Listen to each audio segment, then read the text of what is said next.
Cosa Vostra. On a des produits qui étaient vraiment en queue de peloton, qui juste en changeant la photo, se retrouvent dans le top 5 des ventes, juste derrière. C'est hyper intéressant. La Ton puissance. re-shooting, ton reshoot te permet de faire d'un worst seller un best seller. C'est ou ça. Un middle seller, Ouais, exactement. un best seller. Ouais. Là, sur l'hiver dernier, il y avait certains produits, on en vendait, mais vraiment, pas du tout. Enfin, ça se vendait pas, ça sortait pas. On a changé la photo, on a vidé le stock. Il a fallu que j'en recommande, que je passe un réassort, juste en changeant la photo.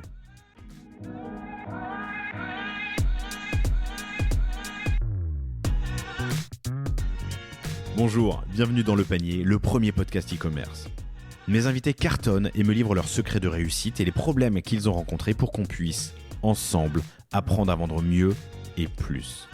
Mon engagement ici est simple, avoir une conversation sans filtre et sans faux semblants, et à ce que vous repartiez inspiré des succès, mais également des échecs, de mes invités avec les bons outils et les bons réflexes.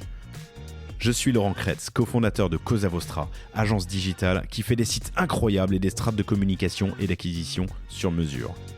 On travaille pour des grands groupes comme pour des startups, en France comme à l'international, que ce soit pour lancer un site, refondre un e-commerce, développer un SaaS sur mesure, poser une strate de contenu ou repenser un business model.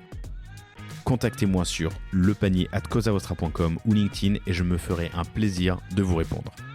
Bonne écoute!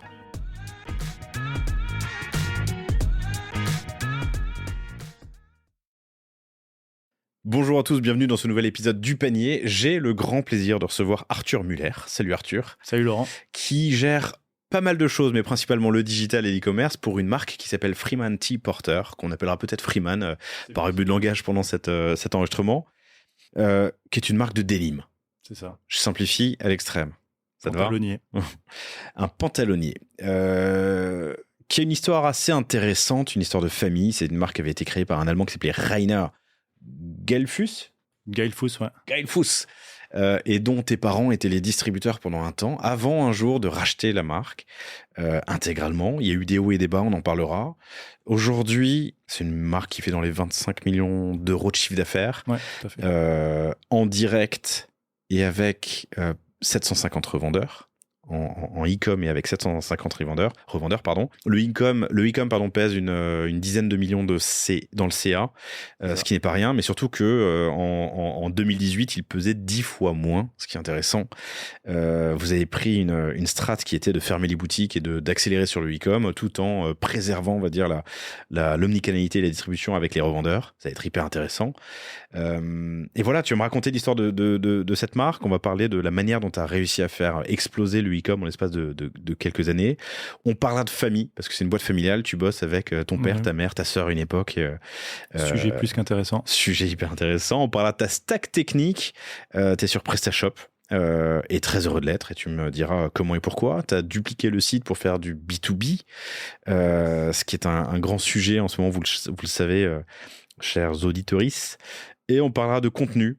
Tu me dis tout commence par la vidéo. La vidéo, c'est primordial. L'image, évidemment. L'image primordiale, aussi. vidéo primordiale. Ouais. Et ben voilà, ça nous fait pas mal de sujets. Je suis très heureux de te recevoir. J'ai reçu il y a quelques semaines une marque qui s'appelle Laforie Paris.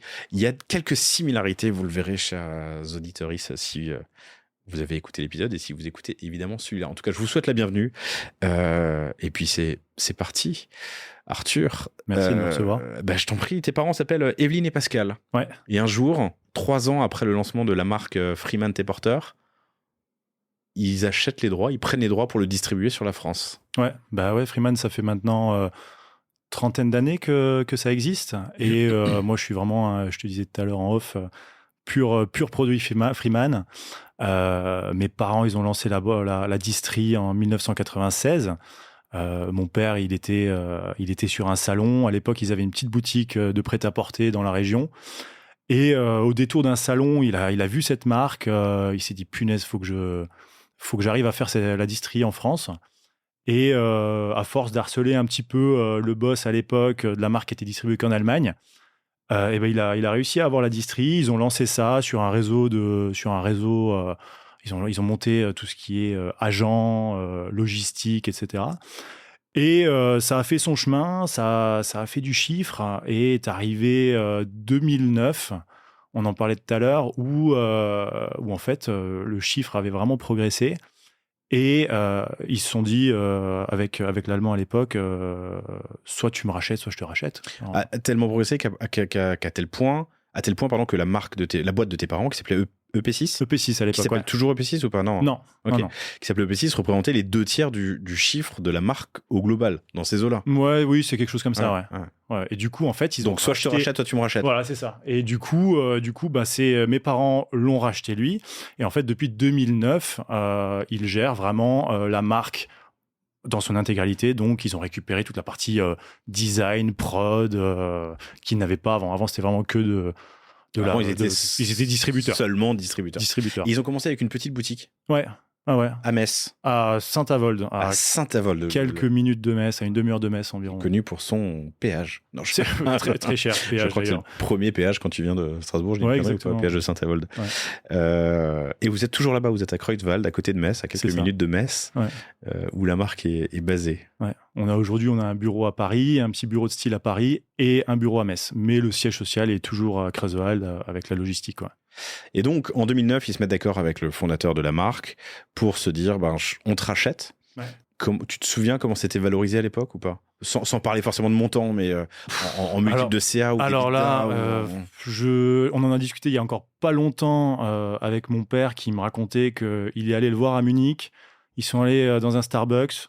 Ils ont chacun écrit sur un petit bout de papier ce qu'ils pensaient, ils l'ont tourné, ils se sont mis d'accord comme ça, en 5 minutes c'était réglé, et ensuite voilà, les avocats ils ont pris le relais. Maintenant, combien ça s'était vendu à l'époque, moi j'étais encore un peu jeune, j'ai pas les tenants les aboutissants du deal. Non, de mais ça l'époque. doit être intéressant, et j'aurais bien aimé être dans ce Starbucks. Ouais, non mais c'est Parce clair. qu'ils avaient donc en distri 2/3 ou un truc comme ça du CA, ça faut le comptabiliser, faut le valoriser. Mais en même temps, la marque a une valeur, hein, c'est une valeur qui est un peu impalpable, quoi. Ouais, c'est dur à chiffrer, c'est clair. Hein. Ok. Mais non, sujet super intéressant. Hein. Et en 2009, c'est intéressant parce qu'on est encore. Enfin, c'est pas un secret que le monde du textile et le nombre de marques qui sont créées dans les années 80, 90 et même 2000 avaient explosé à l'époque. Il y en a beaucoup qui souffrent aujourd'hui. Eux, ils se sentaient, ils étaient confiants en tout cas dans la capacité de Freeman T. Porter, à poursuivre sa croissance, quoi. Ouais, bah, tout allait bien à l'époque. Hein. On en a parlé avant même de racheter la marque. Ils avaient ouvert leur première boutique à Metz en 2007. Ça avait cartonné à l'époque. C'était vraiment, ça fonctionnait super. Donc en fait, ils ont Multimarque? non, Une marque Freeman. une boutique Freeman. Ouais, à Metz. 100% Freeman, Ouais. alors qu'ils n'avaient pas encore la marque, hein, ils étaient seulement distributeurs, mais ils avaient ouvert leur boutique, en plus du réseau de multimarques qu'ils avaient, mais ils avaient commencé à mettre un premier pas dans le retail en 2007, et ça marchait super. Tu te souviens des chiffres? 1 million, ça faisait 1,2 million. La première année? Première année, ouais. Ok. Sur une petite boutique sur 2 étages qui faisait une centaine de mètres carrés, centre-ville de Metz. Du coup, là, ils se sont dit, waouh, là, il y a quelque chose à faire. Donc, ils ont un peu accéléré, on va dire, l'ouverture de boutiques, toujours centre-ville, des super belles boutiques avec des beaux meubles et tout. Enfin, voilà, c'était vraiment top. Ils ont ouvert Bordeaux, Lille, Paris, Lyon, Annecy. Enfin, un mélange entre des boutiques en propre et des affiliés. Pour atteindre un petit total de 11 ou 12 boutiques en France. Voilà, après, ça reste Plus les revendeurs. plus les revendeurs. Ouais, Voilà, au moment après, du rachat. Hein. Ouais. Et donc, en fait, voilà, le réseau de distri à l'époque, c'était ça. C'était les points de vente multimarques plus les boutiques qu'ils avaient ouvertes. Et j'allais dire évidemment, mais je me suis peut-être un peu avancé, surtout, pas d'e-commerce. 2009. Bon, 2009, pas d'e-commerce. Pas d'e-commerce. J'ai plus la date en tête de quand le e-commerce est arrivé pour la première fois chez Freeman, mais ça doit être dans les années 2013, 2014, à mon avis. On en parlera tout à l'heure. Ouais. Donc 2009 rachat, l'omnicanalité, tu l'as dit, hein, c'est 11 boutiques / affiliés plus les revendeurs. Et surtout à l'international, il y a la France que vous gérez, Ouais. l'Allemagne, j'imagine. France, Allemagne, enfin petite Europe, hein, donc France, Allemagne, Belgique, Luxembourg, Espagne, enfin le nord de l'Espagne, et allez, on va dire les pays un peu annexes de l'Allemagne, Suisse, Autriche, mais ça s'arrête là. Et tes parents géraient quoi? La France uniquement? Non, quand ils ont lancé la distri, ils ont monté la France, l'Espagne, la Belgique, le Benelux en fait. L'Allemagne, à la base, Freeman, c'était vraiment, il faisait pure Allemagne. Donc en fait, quand ils rachètent, c'est principalement la marque, plus le marché allemand. La marque, si je simplifie. plus la marque, plus le marché allemand, exactement. Ok. Hyper intéressant. Pourquoi ce nom? Freeman T. Porter, Ouais. c'est une petite histoire, on en a pour 2 minutes. En gros, Freeman T. Porter, c'est le nom d'un soldat américain qui est venu en France pendant la Deuxième Guerre mondiale. Et en fait, à la fin de la guerre, il n'est pas retourné aux États-Unis. Il a rencontré une Allemande. Ils ont eu un enfant ensemble. Et en fait, cet enfant, il est devenu styliste.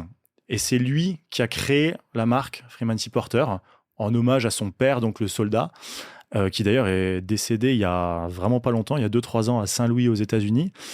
Et en fait, tu parlais de Rainer Geilfuss tout à l'heure. En fait, lui, c'était l'associé de ce jeune styliste. En fait, c'est ensemble qu'ils ont créé la marque Freeman T. Porter. En l'honneur du père de... Ouais, ok, c'est ça. Ok, intéressant. Donc c'est pour ça, aujourd'hui, effectivement, on nous demande souvent c'est de quelle origine Freeman T. Porter. On a un peu du mal à répondre. On ne sait pas dire est-ce que c'est américain, est-ce que c'est allemand, est-ce que c'est français. Au final, c'est un peu de tout ça, quoi. Mais aujourd'hui, on est une boîte française, marque française, avec un héritage, on va dire, américain et allemand. Ouais, et un peu de teaser, un peu de teasing pour la suite. Mes chers amis, on va parler de l'ouverture prochaine et du test sur les États-Unis. Ouais. Vous avez tout. Au-delà du nom, c'est vrai que j'avais pas l'histoire en tête. Vous avez tout pour faire un énorme carton. Une boîte hommage, un soldat américain resté en France, revenu aux États-Unis, puisque tu m'as dit qu'il est mort à Saint-Louis. Ouais. Sa marque de denim, y a créée vraiment dans l'Allemagne post-guerre. C'est ça. Il y a vraiment quelque chose à faire, et c'est à nous maintenant de faire du bon boulot pour réussir à raconter. À storyteller. À faire du storytelling, à raconter tout ça de la meilleure des manières, et pour montrer aux Américains qu'on a des produits un peu cool à distribuer aussi. Ouais. Je reste sur ce nom. Rachat en 2009. Aujourd'hui, on est 2023. La marque a une trentaine d'années, tu m'as dit. Ouais. Ça n'a jamais été une friction. C'est pas facile pour un Français. De quoi Freeman T. Porter. Alors d'ailleurs, je ne l'ai pas dit, mais vous pouvez aller voir le site. C'est Freeman, Freeman, T, la lettre, Porter comme porter.com. Ouais, c'est ça. C'est ça. Tout à fait, ouais. Freeman T. Porter, freemantporter.com. C'est pas un frein, ouais. Le nom friction. Aujourd'hui, si, clairement, aujourd'hui, on entend toutes sortes d'appellations. Alors, rares sont ceux qui disent Freeman T. Porter du premier coup. On a du Freeman Porter, Freeman Tree Porter, on a du Freeman tout court, du Porter Freeman. Enfin voilà, les gens mélangent un peu dans tous les sens, mais après, c'est ça qui fait le charme aussi. Et il n'a jamais été question de le changer? Vous vous êtes posé la question? Non, parfois, ça arrive comme ça. Boîte familiale, le sujet sort sur la table. Mais non, boîte familiale, tu veux dire soirée en famille? Non. Ouais, dîner de famille, ok. Dîner de famille. Non, non, on est très attaché au nom, et puis le nom représente aussi une personne, donc non, pour nous, ça nous tient à cœur de le garder. Hein. Puis Muller, c'est très bien. Muller, c'est très bien, mais Freeman T. Porter, ça raconte plus, quoi. Ouais, on est d'accord. Hein. Pardon pour tous les Muller qui nous écoutent. J'en ai beaucoup dans mon entourage. 2009 rachat, à ce moment-là, le constat, c'est 11 boutiques et plusieurs centaines de revendeurs. Ça marche bien. Ils venaient d'ouvrir la première boutique en 2007. Tu m'as dit, ils font 1,2 million la première année. C'est quand même assez dingue. Ils rachètent la marque, ils se lancent. 2013, première crise. Enfin, première, je sais pas si c'était la première, en tout cas, une crise. Je pense que ça suivait un peu la crise de 2009, que nous, on n'a pas senti à ce moment-là, mais qui nous a impacté, nous, en tout cas, plus tard, 2013-2014. Et où en fait, ils se sont rendus compte, moi je travaillais pas encore avec eux à l'époque, mais ils se sont rendus compte que la fréquentation en magasin baissait. Ça a probablement à mettre aussi en corrélation avec l'arrivée d'Internet. Et en fait, la rentabilité qu'ils avaient avant, on va dire, d'un coup, n'était plus là. Les stocks, ils ont commencé à s'accumuler, et moment très compliqué pour la marque à ce moment-là. Ouais. Donc, baisse globale dans les magasins. La boîte passe en sauvegarde, c'est ça? Ouais, c'est ça. La boîte passe en sauvegarde. Et à l'époque, on a des amis à nous du milieu de la moto qui sont venus un peu à la rescousse et qui ont investi du coup dans la boîte de distri.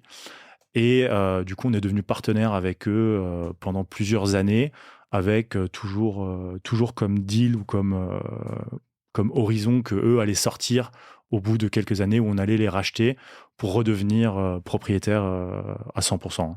Ok. Tu disais, des amis dans le milieu de la moto. Je pensais à un épisode que je vais bientôt enregistrer. J'en profite pour en parler. Mais c'est avec Bolidster.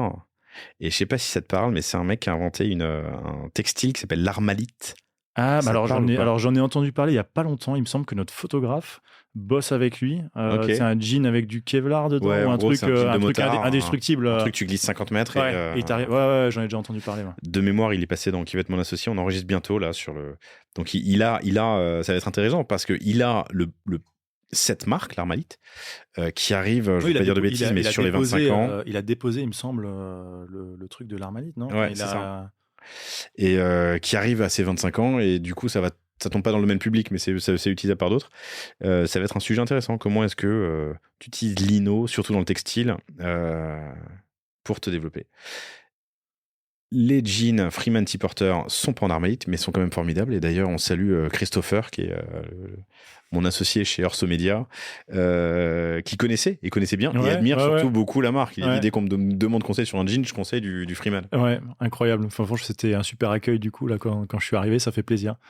La société va mal, 2013, baisse globale dans les magasins, elle est en sauvegarde. Il y a des amis qui investissent dans une partie de la société. Avec un deal, c'est on vous rachète dans 5 ans. Laissez-nous remettre la société d'aplomb, c'est ça, d'Equerre. Ouais, c'est ça. On s'était donné 5 ans parce que du coup, ça a un peu coïncidé avec moi le moment où j'ai rejoint Freeman. Et oui, le deal, c'était on se donne 5 années pour renverser la vapeur, on change de stratégie complètement, et au bout de 5 années, on vous rachète, et puis nous, on continue l'aventure. Et au final, c'est exactement ce qui s'est passé. Eh ben, c'est génial. 2013, Padicom, 11 boutiques, quelques centaines de revendeurs. 5 ans plus tard, moins de boutiques. L'e-com est parti et fait 1,5 million. Et 10 ans plus tard, l'e-com, c'est presque... Tu m'as dit quoi? Qu'est-ce qu'on a dit? Plus de 10 millions, c'est ça? Ouais. Sur une boîte à 25 et plus de boutiques en propre. Donc, c'est ça qu'on va creuser. Je trouve ça passionnant. Votre constat, c'est un peu que les boutiques, c'est le poids mort? Bah, à l'époque... 2013, quoi. Ouais, 2013, 2014, 2015, voilà, tout ça, c'est les années compliquées. J'ai plus la temporalité exacte, mais ouais, effectivement, les boutiques sont plus rentables. Si on les analyse une par une, c'était pas idéal. Mais tu sais jamais trop, est-ce qu'on doit couper les boutiques? Les boutiques, c'est l'image. Les boutiques, voilà, est-ce que si on ferme une boutique, les gens vont pas croire que la marque disparaît? Parce que en point de vente multimarque, on reste quand même beaucoup moins visible. Un multimarque, il peut avoir une dizaine, voire une vingtaine d'autres marques, voire même plus parfois. Donc, t'es beaucoup moins visible dans un multimarque. Ta boutique en propre, ça reste ton univers de marque, ton univers, c'est l'expérience, c'est l'expérience pour le client. Donc ça fait clairement quelque chose. Ça fait mal au cœur de devoir les fermer. Enfin, c'est un peu, on doit se séparer d'un bébé, quoi. Mais en fait, c'était. Je pense que nous, on a eu la chance de vivre en 2013, 2014, 2015. Ce que beaucoup d'acteurs du textile vivent aujourd'hui, parce qu'aujourd'hui, il y a plein de marques qui vont mal. Mais parce que quand tu regardes leur structure, ils ont tellement de boutiques. J'ai vu que IKKS fermait 80 boutiques là en France. Voilà, ça fait peur. Donc, à la rigueur, voilà, quand il y a du négatif, il y a toujours un peu un mal pour un bien. Nous, on s'en est rendu compte, ou du moins, on a failli mourir, entre guillemets, quand on en avait 11. Heureusement qu'on n'a pas continué pour monter à 25 ou 30. Enfin voilà, pas donné de chiffres comme ça, mais ouais, ça nous a vraiment remis en question, et du coup, on est reparti sur un autre business model où on s'est dit, on se concentre sur ce qui est rentable à un moment donné, le business multimarque, et le e-commerce commençait un peu à percer, et à l'époque, notre site e-commerce était géré par une boîte à Paris. On n'était pas forcément... Donc là, c'est en 2013, le e-com s'est lancé pendant ces années-là. 2013, c'était le début des emmerdes, on va dire. Tout ça, ça a duré 2 ans. Moi, j'ai rejoint la boîte en 2015. Et voilà, et après, c'est entre 2015 et 2018 qu'on a vraiment tout restructuré pour redonner un peu un horizon de temps. Ok, pourquoi vous avez choisi à l'époque d'externaliser? Donc, c'est la délégation e-commerce, le e-com? Parce qu'on n'y connaissait rien, parce qu'à l'époque, c'était une boîte qui vient de la distribution, qui rajoute tout un énorme bateau qui est la prod et le design, qui à un moment donné rajoute encore un autre bateau qui est le retail. Enfin, voilà, nous on est une petite boîte familiale. Rajouter encore le e-commerce, ça faisait beaucoup. À un moment donné, voilà, c'était chacun son métier. Donc, je pense que mes parents à l'époque se sont dit, voilà, nous l'e-commerce, on n'y connaît rien, ça fait peur, Internet, machin. On donne ça aux pros et ils s'en occupent. Aux sachants. Aux sachants. Ceux qui savent faire. t'as dit un truc là, et c'est vrai qu'on a pas rebondi dessus, mais ils rajoutent une expertise, une problématique qu'ils n'avaient pas avant, qui est la prod, C'est ça. le design, la pro. Mais en gardant entre guillemets l'héritage de Freeman, qui était géré par la boîte allemande à l'époque, les mêmes fabricants. D'ailleurs, pour la petite histoire, en fait, un de nos fabricants principaux a monté son usine la même année que Freeman s'est lancé, donc en 93. Et depuis, c'est encore un de nos fabricants principaux. Donc, ça fait 30 ans que cette usine fabrique pour nous. Ok. Voilà, donc, on Elle est est. pas prête de s'arrêter. Pardon ? Elle est pas prête de s'arrêter. Non, Tu vas pas j'espère pas. utiliser le J'espère pupitre pas. que tu as aujourd'hui pour Ouais. annoncer que. J'espère pas. Pardon, j'ai un blanc parce que je fais toujours la blague de. Tu sais, je suis vieux, moi, je suis très vieux, mais je fais toujours, pardon. Il m'arrive de faire la blague des trois frères. Tu sais, une entreprise, c'est comme une montgolfière. Quand t'as un truc qui va pas, tu vois, quand mon café, quand je sais pas, bref. Je fais moi-même mon café, pardon. Ma phrase avait mal commencé. Bon, on reboucle, pardon. Donc vous choisissez d'abord d'externaliser le e-com. Ouais. Ça se passe pas forcément bien. Toi, t'arrives en 2015 dans ces eaux-là et tu dis on rapatrie tout. Alors ouais, pas directement. On avait quand même pas mal de sujets à régler tout Avant, de suite. ouais. Ouais. Et après, on n'était pas 100% satisfait par ce qu'ils faisaient, parce qu'à un moment donné, eux, ils avaient, le deal qu'on avait avec eux, il était pas bon, parce qu'en fait, eux, ils avaient un espèce de pourcentage du chiffre d'affaires, et en fait, ils se débrouillaient avec ça. Enfin, ils avaient un gros pourcentage du chiffre d'affaires, et eux, c'était combien à l'époque, franchement, c'était 25, 37,5% du chiffre d'affaires. Et en fait, avec ça, ils avaient carte blanche, ils géraient tout. Ils géraient le site, ils géraient les serveurs, ils géraient la com, ils géraient les photos, ils géraient tout. Sauf qu'en fait, eux, pour doper le chiffre, entre guillemets, ils cassaient un peu les prix. Donc, ils faisaient ils étaient en OP constamment. Il y avait du Happy Hour, les Mad Days, les Freeman Days, les ventes privées, les soldes, les ci, les là. Et en fait, l'outlet était en permanence sur le site. Et en fait, on se rendait compte que nous, au bout du compte, on gagnait rien. Enfin, voilà, on faisait de l'échange de produits, on distribuait des produits, mais à la fin, la boîte n'était pas du tout rentable. Et on s'est dit, voilà, clairement, le e-commerce, c'est l'avenir. Il faut absolument qu'on reprenne le contrôle de ça. Et c'est ce qu'on a fait, je pense, nous, la première année qu'on a dû faire avec le site sous notre contrôle, ça devait être 2017-2018, je pense. 2017-2018, première année pleine, c'est ça. Ouais. Et tu fais 1,5 million en 2018 sur l'e-com. Enfin, 1 million, pardon, j'imagine, dans ces eaux-là, en hors taxe net retour, et tu fais 10 fois plus 5 ans plus tard. Ouais. Comment t'as fait ? Ça serait trop facile de dire qu'il y a eu un événement, mais je pense que déjà le plus gros travail... les principaux leviers. Donc déjà, tu as repris la main. On a repris la main sur le site. Clairement, on a arrêté avec cette agence. On a tout fait en interne. Et le premier chantier, ça a été de rendre la marque propre à nouveau, si on peut dire ça comme ça. Arrêter toutes ces OP, arrêter de mettre de l'outlet en permanence sur le site, mettre en avant le produit. Et après, ça a été vraiment... moi, j'y connaissais pas grand-chose non plus au e-commerce. J'ai pas fait de formation dans l'e-commerce. Donc, c'était un peu le saut dans l'aventure. On a commencé avec une collaboratrice et moi. On était 2. Puis rapidement 3. Mais on était 3 à s'occuper du site. Donc, ça a été... OK, il faut faire un site. On s'appelle Freeman Supporter. On est une marque. On fait un site sur mesure. On nous a vendu, il faut faire un site sur mesure, vous allez voir, parce que vous êtes méritez gros, d'avoir vous méritez le site sur mesure, vous êtes gros, vous devez faire un site sur mesure. On a fait un site sur mesure. Sauf que résultat des courses, on pouvait rien gérer nous-mêmes. On voulait changer une homepage, il fallait qu'on appelle la boîte de dev. Tiens, c'est la homepage pour la semaine prochaine, tu peux la mettre s'il te plaît. On veut faire un peu de merch, on pouvait pas le faire. Enfin voilà, c'était bien pour commencer et pour apprendre, mais on n'avait aucune latitude, on n'était pas agile. Voilà. Mais malgré tout, on a vu qu'on commençait à progresser. Et aussi à l'époque, Freeman, on était quand même, ça on n'en a pas parlé tout à l'heure, mais on était très très connus pour ce qui est jean pantalon. Mais on a commencé à rajouter, vu qu'on s'occupait maintenant de notre site internet, à un moment donné, les mannequins et les modèles, tu peux pas non plus que les présenter en jean ou en pantalon.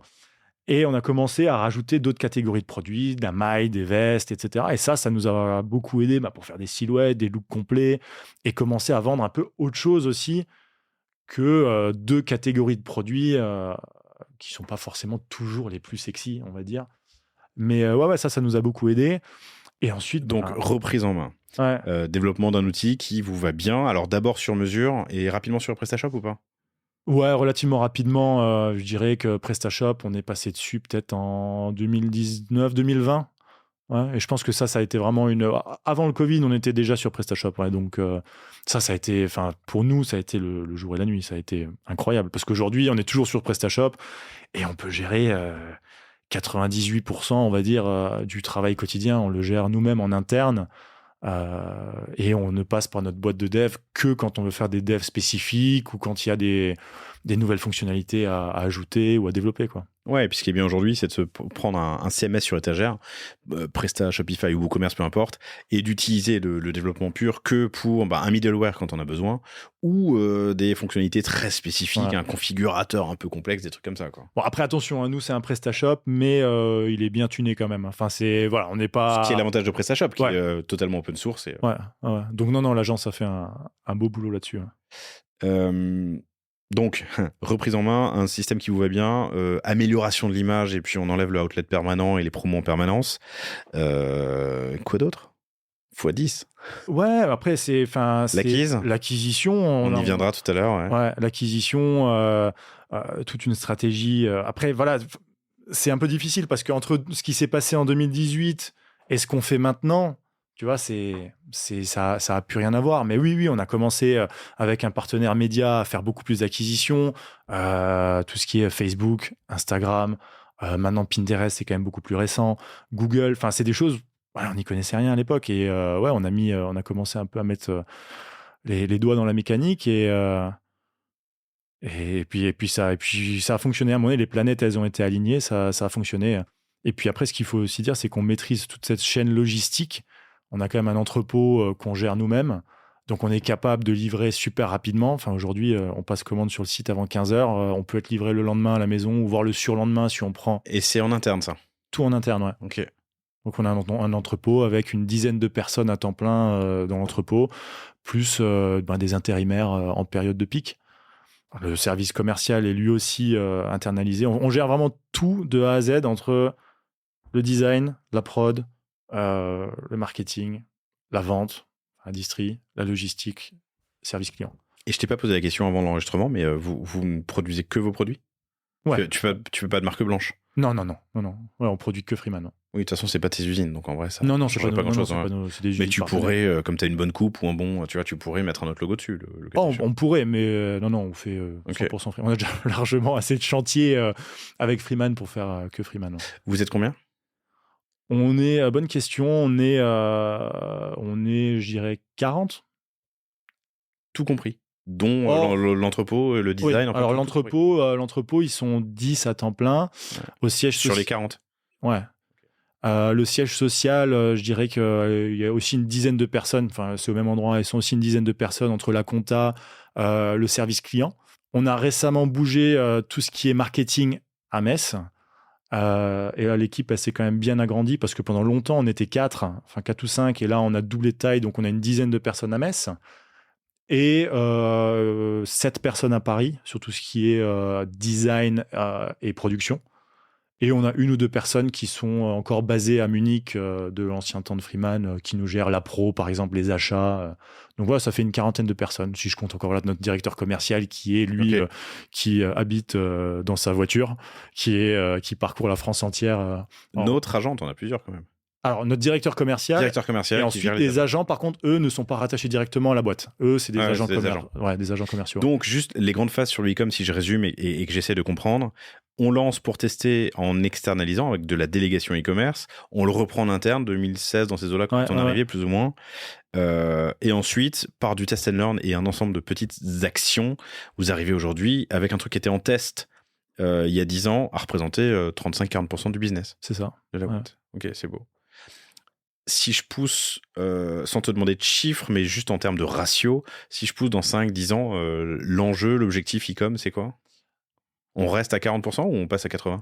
Non, pas 80, je pense pas que ce soit. Enfin, on verra. Aujourd'hui, il y a pas de. On est sur un beau taux de croissance, même encore cette année, qui est quand même assez compliqué pour le e-commerce. Nous, notre année fiscale se termine en octobre. On est sur une tendance à entre plus 15 et plus 20, donc ce qui est quand même cool. Mais nous, le but, c'est pas de brûler les étapes et c'est pas non plus de pousser le e-com trop. Nous, le but, c'est de garder un bon ratio parce qu'aujourd'hui, ce qu'il faut pas oublier, c'est que quand on vend sur le site, ça reste une prise de risque en termes de produits. On a 450 refs. Tu fais des achats un peu à l'aveugle. Hein. Quand on est là et qu'on est en période d'achat et qu'il y a les 450 refs qui sont devant nous, à un moment donné, il faut se dire laquelle va être la pépite. Donc, c'est quand même une prise de risque. Alors que le business multimarque, aujourd'hui, nos agents vont présenter la collecte, ils récupèrent des commandes. C'est des commandes qui sont, entre guillemets, c'est entériné, c'est sûr et certain. Hein. On a un taux de livraison qui est de 98%. Donc, entre guillemets, le chiffre d'affaires fait par les multimarques, c'est quelque chose qui est garanti pour nous, c'est sûr. Ouais, tous les 6 mois, tu sais combien tu vas faire sur la saison, quoi. Voilà, exactement. Mis à part maintenant un client qui ferme, un client qui dépose le bilan, ce qui peut arriver, mais ça reste du chiffre d'affaires qui est ultra sain pour nous et qui permet en fait d'avoir une espèce de base sur laquelle on va venir rajouter nos achats pour le site. Après, ce qu'on aime aussi beaucoup faire pour le site, c'est, vu comme je te l'ai dit, qu'on a 450 refs, et on ne sait pas laquelle va péter, parce qu'on peut vendre entre 200 pièces à la ref jusqu'à 1500 par ref couleur. Aujourd'hui, moi, ce que je fais au moment de mes achats, c'est que je vais commander, je dis une connerie, mais si j'ai un pantalon dans 8 couleurs, comment je peux savoir si la saison prochaine, c'est le vert qui va péter, ça va être le bleu, le noir, le rouge? On ne sait jamais, ça dépend de la photo, ça dépend de plein de choses. Du coup, moi, ce que je vais faire, c'est que je vais commander 200 pièces de chaque. Par contre, je vais commander de la matière supplémentaire. Et ensuite, quand la saison est lancée, je vois tout de suite quel produit explose. Et derrière, j'envoie des réassorts à nos usines et elles refabriquent le plus rapidement possible. Ça veut dire quoi le plus rapidement? Combien de temps? Alors, nos usines, elles sont principalement en Turquie et Grèce. Alors, tout dépend. Si on a la matière en stock, il y a 5 semaines, je dirais, de prod. Si la matière n'est pas en stock, il y a, délai matière, ça varie entre 4 et 6 semaines. Donc, tu prends 4 et 6 semaines, auxquelles tu rajoutes 5 semaines de prod, un peu de transport. Donc là, par exemple, nous, on a mis en ligne notre collection. Tu loupes ta saison. Si au milieu de ta saison, tu te rends compte que... Ouais, mais non. Alors, en général, les réassorts, je les passe tout de suite. Moi, on a mis en ligne la collection printemps le 3 mars. J'ai passé les réassorts le 12 mars, 15 mars. Oui, ok, d'accord. Parce que je vois tout de suite, à un moment donné, quand en une semaine, il y a un article, tu en as vendu 50 ou 60 de cet article, et celui à côté, tu en as vendu 2, tu sais que là, tu as un winner, et à côté, tu sais que l'autre, il va falloir le pousser. Donc, c'est comme ça qu'on arbitre et qu'on passe nos réassorts le plus rapidement possible. Et après, voilà, on va être livré fin mai, mi-juin. Mais comme, ça je te l'ai dit tout à l'heure, on décale nos soldes, on fait pas nos soldes début juillet comme la plupart des marques, mais nous, on a encore... Alors, tu me l'as dit tout à l'heure hors micro et on en reparlera dans 5 minutes. On en reparlera tout à l'heure. Ouais. Mais du coup, nous, nos soldes, on les fait... fin de saison, quoi. Fin de saison, on respecte les vrais soldes. Les vrais soldes, comme c'était à l'époque et pas comme c'est dirigé par je ne sais qui. Nous, nos soldes, c'est du 15 août au 1er septembre. Voilà. Donc, on a en fait, même si mes réassorts sur des super ventes arrivent au mois de mai, ça leur laisse encore 3 mois de vente. Donc, ça passe. Puis ça permet surtout de réduire le risque au moment des achats. Ouais, mais c'est quand même un enjeu qui est quand même hyper important. J'ai dit 2 fois quand même. C'est pour dire à quel point c'est hyper important. Et on en parlait avec... Mon Dieu, ça y est, ça m'échappe. Mais bref, quelqu'un qui est dans le textile aussi, mais qui a des délais beaucoup plus courts et qui essaie de réinventer ce sujet de... tu commandes 2 fois par an et puis ensuite tu pries pour avoir vu juste et que ton réassort se fasse dans les temps. Ouais, c'est ça. Souvent... Ce qui est l'histoire de la mode. C'est ça, c'est l'histoire de la mode. Et puis, c'est un peu le problème qu'on a sur les multimarques parce que les multimarques, eux, leur saison commence beaucoup plus tôt. Nous, on livre les boutiques multimarques, on commence à les livrer au mois de décembre pour la saison printemps-été. Donc, en fait, eux, ils ont besoin de réassorts au mois de février, mars déjà. Et nous, on n'a pas forcément toujours ce qu'il faut. Alors, on commande du réassort quand on passe nos achats. Mais là, pour eux, c'est vraiment la loterie parce que des fois tu prends du réassort, c'est pas ce produit-là qui va se vendre. Et puis comme toujours, c'est le produit où tu n'en as pas acheté assez, où tout le monde le cartonne et tout le monde veut ce produit. Donc les achats, c'est un casse-tête, c'est un enjeu. On peut en parler des heures. Il y a juste un truc que je veux dire parce qu'on en a parlé hors micro et je vais quand même le redire à l'oral, c'est intéressant. On parlait de ton chiffre d'affaires en ligne et tu m'as donné 2 chiffres, le total TTC et le hors taxe net retour. Et c'est vrai je ne l'ai jamais dit tel quel sur le panier, mais c'est intéressant sur le podcast de ton hors taxe net retour. Bon, on parle toujours de manière générale, on parle de hors taxe. Mais là, c'est net retour et c'est quand même une part importante du business. On parle de quoi ? 15, 20, 25% de retour ? Les retours, non, plus. 30. On est quasiment à 30, ouais. Quasiment à 30. Ce qui est une norme dans le textile. C'est une norme, mais aujourd'hui, c'est un enjeu. C'est clairement un enjeu parce que nous, chaque produit qui est retourné, il est traité à l'entrepôt. C'est un colis qui est ouvert, un client qui est remboursé, un produit qui est reconditionné, réensaché, remis en stock et potentiellement revendu. Donc, 30%, enfin... On essaye de faire baisser ce taux. On a mis en ligne des outils comme Fittle, par exemple, pour de la recommandation de taille. C'est un taux qu'on essaie absolument de faire baisser parce que ça représente des montants des sacrés montants. Et puis c'est dingue de voir aussi les différences entre les pays. Aujourd'hui, un pays comme l'Allemagne dans lequel on vend, c'est plus de 50% de taux de retour. Mais c'est 50%. Ouais. 55%, je pense. Mais en fait, c'est du try-out. C'est pas du virtual try-out, c'est du try-out. C'est leur culture de pays. Chez eux, souvent, ils vont avoir des paniers énormes. Ils vont dépenser 1 000, 2 000 euros en une commande. Mais ils prennent un vestiaire, ils regardent, ils déballent, ils regardent ce qu'ils ont envie de garder et puis ils renvoient le reste. Mais du coup, c'est un peu frustrant. C'est frustrant. C'est frustrant parce que c'est quoi ton délai de retour ?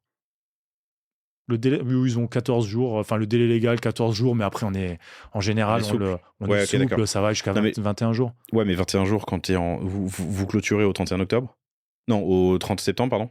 Alors, la fin de nos soldes, c'est fin août. Non, mais la clôture fiscale. Fiscale, 31 octobre. 31 octobre, donc novembre, décembre, tu peux... Ok, je crois que c'était forcément un trimestre. Non. 31 octobre, donc t'as quand même, 3 semaines pour savoir ton vrai chiffre.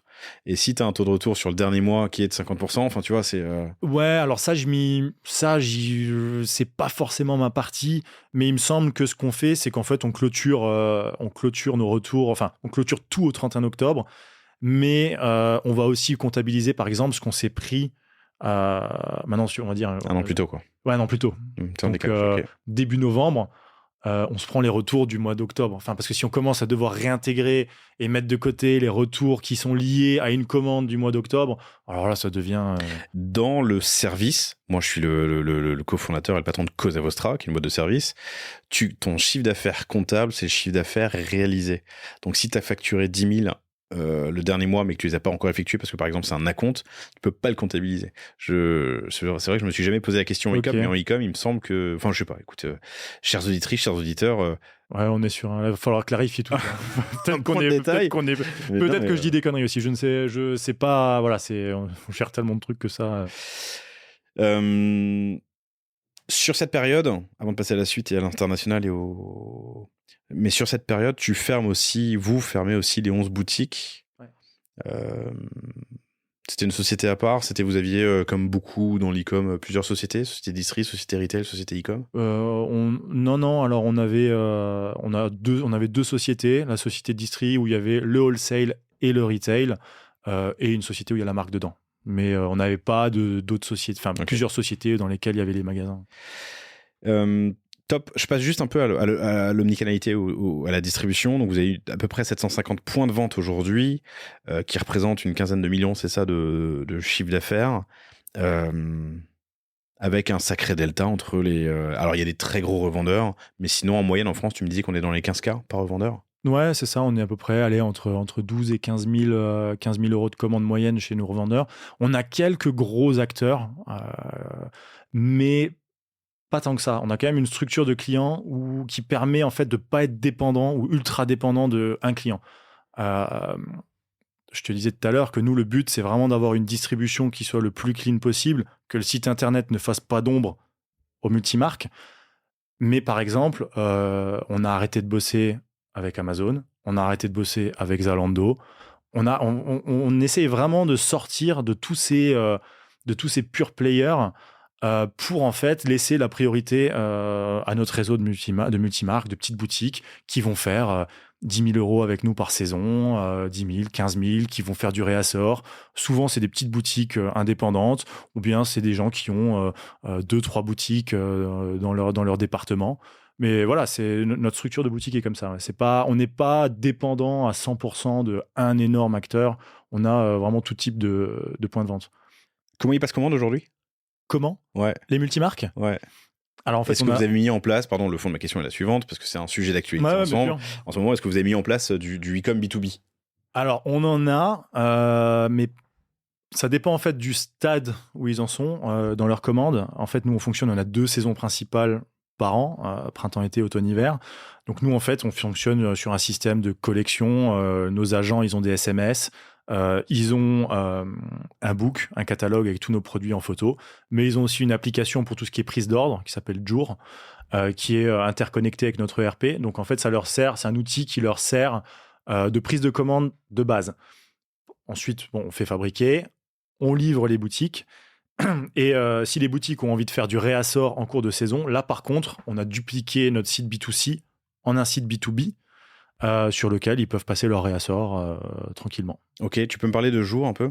Jour, pardon, c'est joor.com. Ouais. Qui est une plateforme en fait de e-com B2B. Ouais, c'est ça, ouais, mais sur laquelle on ne fait que de la prise de commande pour le coup. C'est quelque chose qu'on a mis en place il y a plusieurs années maintenant, ça roule.